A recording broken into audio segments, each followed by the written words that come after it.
Hello,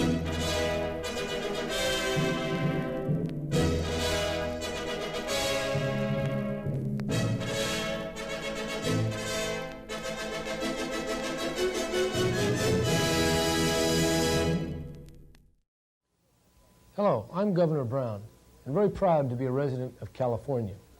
This year, more than 39 million people will visit our state. The sights to see and the activities to enjoy are immense. The video tour you're now watching will help you decide where to begin. So whether you're here just for a breather or for business or for any other reason, take the time to discover why California is the Golden State. And please, visit us again very soon. Hi, I'm Mayor Phil Eisenberg. Welcome to Sacramento. Sacramento's a city of trees and rivers and the state capitol. Start with the state capitol. It's been restored, it's beautiful. And then go to Old Sacramento, go to the Railroad Museum, go to the Crocker Museum, Sutter's Fort.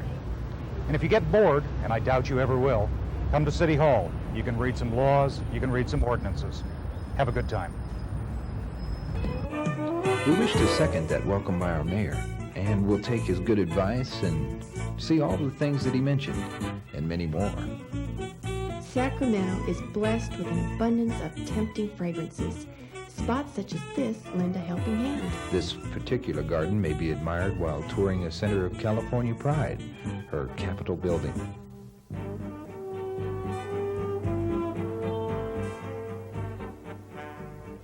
What you see is the splendor of the original building as it was in 1874.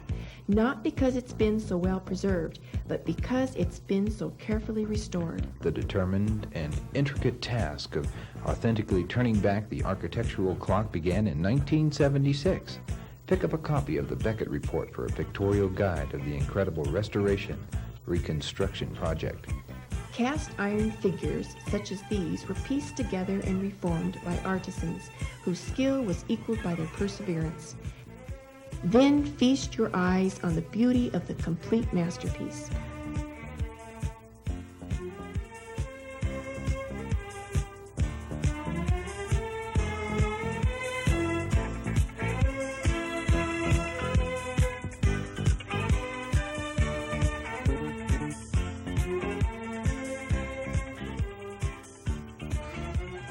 Within the walls of the Capitol, the air is thick with history and history-making, such as these portraits of these two famous men, General John Sutter and Lieutenant John Charles Fremont, both of whom we'll hear more of when we visit Sutter's Fort.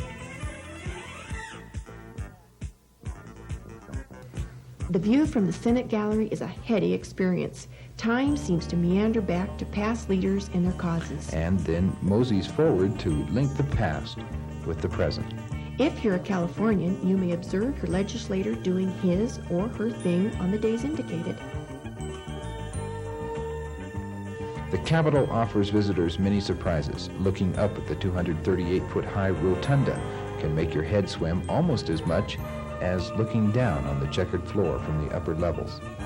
That checkered floor, by the way, shares its glory with several other points of interest located on the same level, namely the museum rooms. For a glimpse of office life 1800 style, poke your head inside these beautifully restored pages of political activity. One can almost see the puffs of cigar smoke lingering behind us to remind us of former days. County displays are located nearby, as is the governor's office. Stop by and say hello.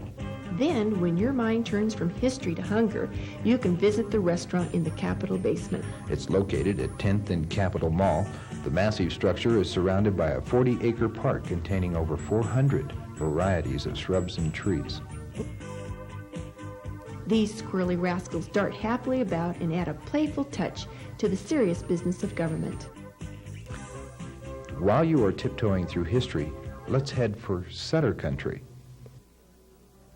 On the way, though, it's important to note the number of Victorian homes that are being restored, like this one at 740 O Street. Look it over carefully, and you will understand why Sacramento is fast becoming known for her kindness toward these Victorian treasures.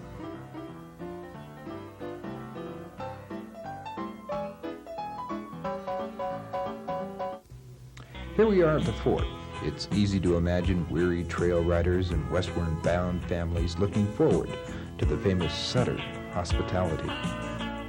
The fort represents only one of John Sutter's many achievements, and it doesn't take long to discover that he was a generous and determined man. Like many great men, John faced misunderstandings and run-ins with his contemporaries.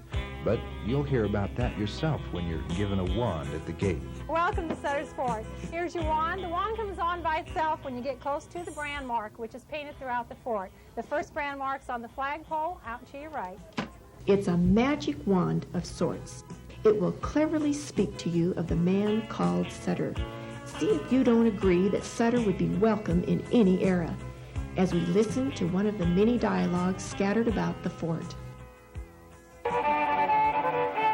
Following the Bear Flag Revolt, which declared California independent from Mexico, Fremont returned to New Helvetia with a number of Mexican prisoners, including General Mariano Vallejo, whom he promptly turned over to Sutter for safekeeping. Although Sutter's sentiments seemed to be with the United States government, he still felt a strong bond of friendship for the Mexicans, even to the point of sharing meals and brandy with them in his own quarters. His sympathetic treatment of the prisoners only served to further antagonize Captain Fremont. Sutter, don't you know how to treat prisoners of war? Indeed I do, Captain Fremont. I've been a prisoner myself. You take charge of these men. I want no further responsibility with them. Would your clerk be trustworthy enough to guard these men? I consider Mr. Loca a gentleman, so you can trust him. After learning that Fremont had threatened to arrest him if he again tried to visit the prisoners, Sutter turned cautious, never seeing them again until he could safely do so when the American flag flew over his post. Just a trail and a bridge away is another fascinating page from the past. The Indian Museum. Among the interesting displays are Indian art, basketry, An amazing Thule boat. and a hollowed-out canoe. Oh, and don't forget to stop at the well-stocked little store at the back of the museum. Now let's go to the governor's mansion. This isn't it, but it could have been, and it did house a governor at one time. In fact, this house has a story to tell about a governor, a flood, a window, and a little boat. When Leland Stanford purchased this four-story Victorian home in 1861 at a cost of $8,000, there were only 2 floors. 10 years later, because of flooding, the house was jacked up 10 feet, creating another level below. A mansard roof line was added to make another full story. And when Stanford was elected governor, Sacramento was in another of its floods. He departed home through the parlor window to be escorted to his inauguration in a rowboat.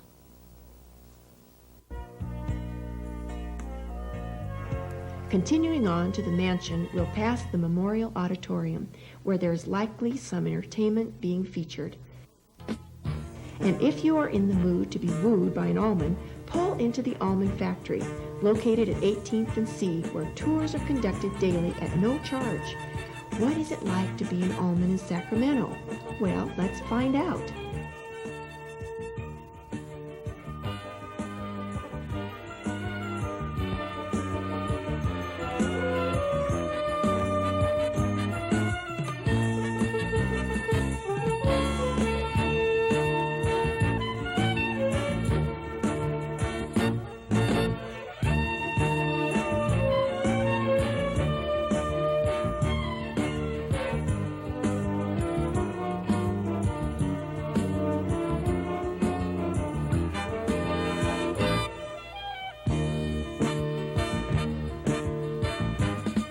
Now munch your way back to your wheels and continue toward the mansion. This is how the house looked when it was built in 1877 for Albert Gallatin. He worked for the Huntington Hopkins hardware firm and became managing partner when Collis Huntington and Mark Hopkins became involved with the building of the Central Pacific Railroad, the western segment of the first transcontinental railroad. The bust that you see is the bust of the first Mrs. Gallatin and is above every doorway on the second floor. It was made when the house was originally being built, from the mahogany sawdust mixed with glue and pressed into a mold. Throughout the years, layers and layers of paint have been applied to the bust. However, the rich dark brown spots that you see are areas where the curators have carefully removed the paint to give us a glimpse of beautiful mahogany as it appeared in the original home.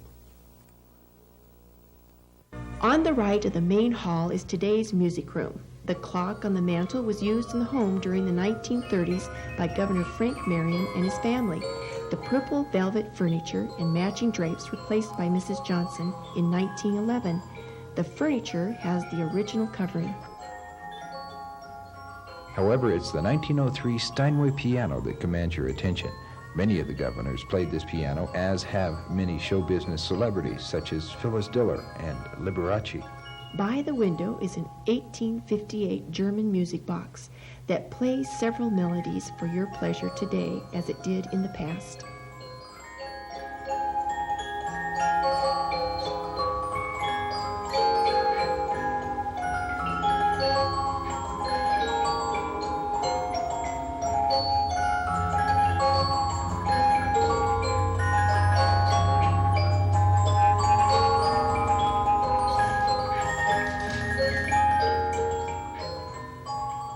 As you approach the dining room of Governor's Mansion, you immediately notice the crystal chandeliers selected by Governor and Mrs. James Rolfe in 1930.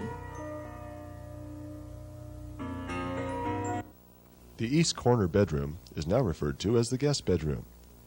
Some of the famous guests who have used the room are President and Mrs. Franklin D. Roosevelt, Governor Thomas E. Dewey, and Governor Adlai Stevenson. And some say John F. Kennedy also slept here. The master bedroom was most recently decorated by Mrs. Brown. It was last occupied by Governor and Mrs. Ronald Reagan during the 4 months they lived in the mansion in 1967. Breathe deeply on your way in and out. Rarely does a garden smell so divinely green or look so beautiful. To the observant ear, the name Crocker quickly becomes familiar. It's because Edward Bryant Crocker is a man to remember. His achievements are many, but he is most noted for the art museum he built in 1873. But this wasn't just any art museum. It was the best and most unique. Who would expect a ballroom, a billiard room, 2 bowling alleys, and a roller skating rink to share quarters with thousands of art pieces brought over from Germany in 1872?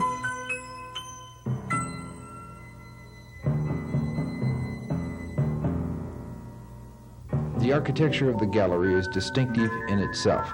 For more information and details about Sunday concerts, lectures, and other cultural events held at the museum, call 446-4677. Tours are also available. And then there's Old Town. Unique, exciting, fun. The sounds of feet on wooden sidewalks and tires on cobblestone streets defy thoughts of racing freeways and crowded concrete paths. Step into Old Town and step into a good time. Preservation for use was the theme of this project, which was started in 1961. The concept spread like fire with the restoration of the old firehouse, now a fine restaurant. The selection of shops alone is staggering and ranges from curios to quality art and pottery. Equally broad is the variety of eateries. The difficulty lies in deciding which whiff to follow. And of course you'll want to take in a live theater production at the Eagle Theater or the Bacchus Theater Playhouse. If you're a history buff, the title State Historical Park won't keep you away. But if you're suspicious of anything with the word history or museum in it, you're in for a surprise. Old Town is a state historical park, but it's different. And so is the train museum. People of all ages will be enthralled by the creative presentation of trains. Huge locomotives, polished to perfection, stand proudly as oohs and ahs bounce off their shiny tummies.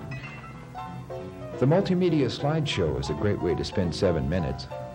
Its music and creative approach make it a happening. Then there's a short film in a modern arena. And, a surprise tagged on the end. No matter what age or interest, don't miss the train museum and the Pullman car inside with its own surprises. The train station nearby offers nostalgic reminders of waiting rooms, ticket cages, and cafes. Our cameras caught Old Town just as it was waking up.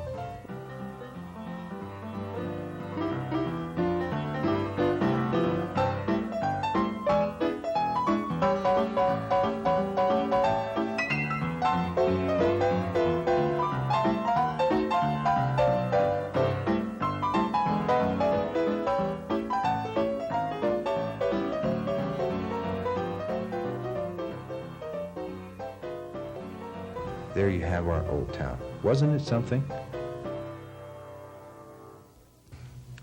The first leg of our tour featured a peek into the past. Our next tour focuses on the pleasures of now. Not far from the center of town, bathed in a luscious green, there beckons an oasis from the hasty happenings of life. Even before you arrive at William Land Park, the nearby homes offer a preview of the beauty to come. But the park itself is magnificent for jogging, napping, or playing ball, or just for picnicking. The park is ideal. Located within its boundaries is Fairy Tale Town, a delightful display of favorite childhood rhymes and characters. A crooked mile winds its way through the area, and little feet balance their way past. Cinderella's carriage.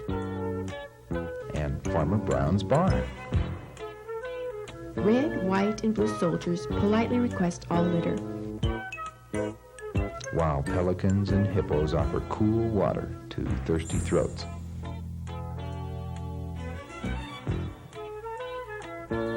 Chickens and ducks roam freely, and Mary's lamb plows her way into the hearts of her half-pint visitors.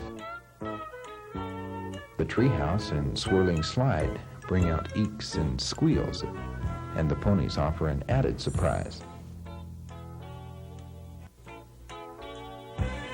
You'll really enjoy the 15-acre zoo at William Land Park, which houses animal friends from around the world. Of particular note are the exhibits of varying habitats from Africa and Asia. The natural exhibit for the cheetah is exceptional, and the reptile house is an award-winning attraction.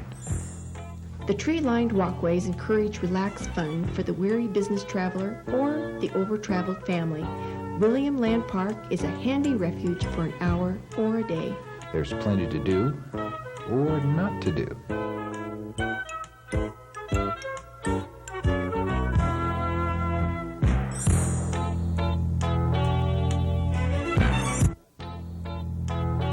The animals always bring a chuckle.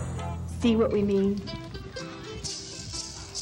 Sacramento is famous also for her water, not the kind you drink, but the kind you float in, ski on, ride through, and catch fish from.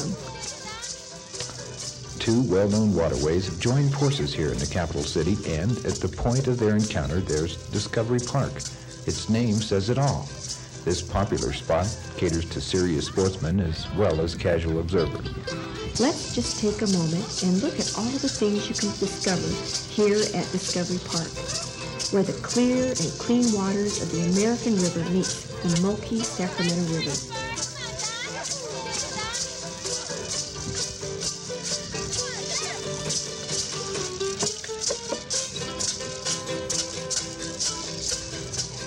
In fact, Sacramento is full of recreational opportunities. Its golf courses bulge with tan putters,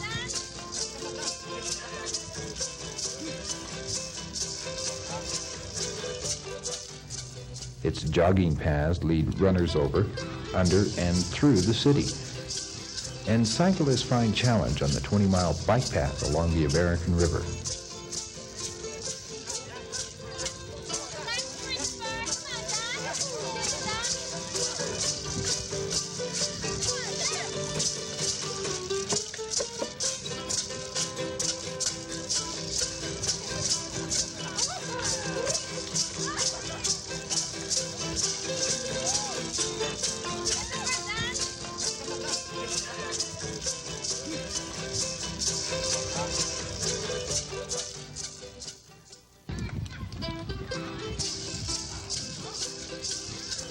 Cal Expo is the site of the State Fair in August and September, and also features other events during the rest of the year, such as horse racing.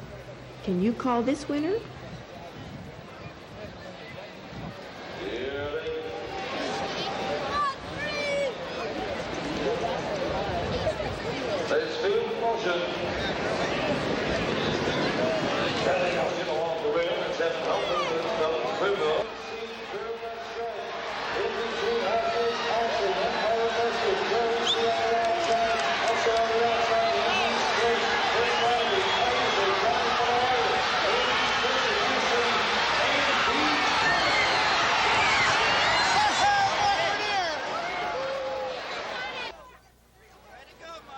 A real winner is the one who can pull his own weight. And then some.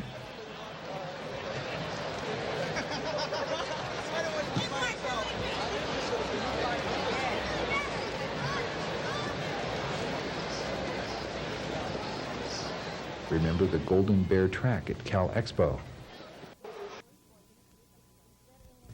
Further on is another unique attraction that may interest you. It's a science center with a particular emphasis on small creatures who have been injured and rescued.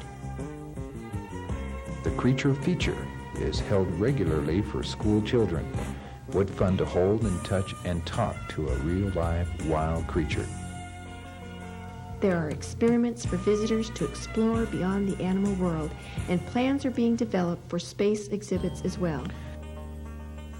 There's a well-stocked little shop with loads of scientific literature and experiments for all ages.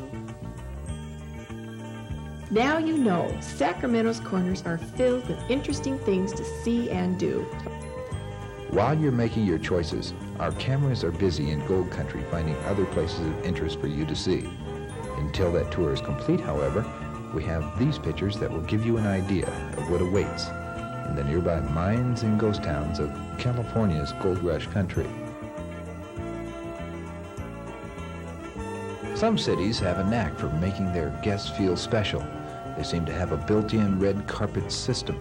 Sacramento is like that, and her red carpet is even edged with a bit of country lace to ensure that her visitors also feel at home. We hope that this spin around town with our cameras has helped you decide what to do and when. If you need further directions or a nudge, just ask someone at the desk. They're eager for you to see our town, and they're here to help you. We think our city is spectacular, and we want your visit to match it. Thanks for letting us introduce you to Sacramento, California's capital city. And we do hope that you'll come back real soon and visit us again.